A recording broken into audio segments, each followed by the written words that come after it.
په بلیمینا کې نسلي تاوتریخوالی لږکۍ ټولنې ویرونکې شیبې تېروي. د شمالي آیرلینډ بلیمینا ښار 3 شپې پرله پسې د نسلي کرکې او تاوتریخوالي شاهد و چې له امله یې کورونه او ټولنیزې ودانۍ وسوځېدې او لسګونه کسان پکې ټپیان شول. دا پیښې وروسته له هغه پیل شوې چې 2 تنکي هلکان د یوې تنکۍ نجلۍ د جنسي تېري هڅې په تور ونیول شول.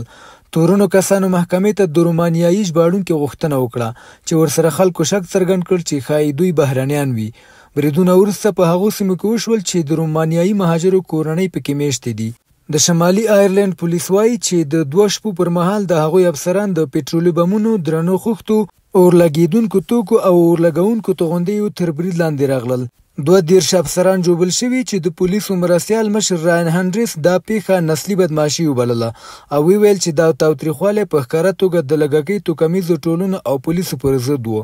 د شمالي آیرلینډ د واک شریک حکومت ټولو ګوندونو دا پیښې په یوه ګډه اعلامیه کې غندلې او له خلکو یې وغوښتل چې د ویشمنې او د کرکې ډکې اجنډا پر وړاندې ودرېږي.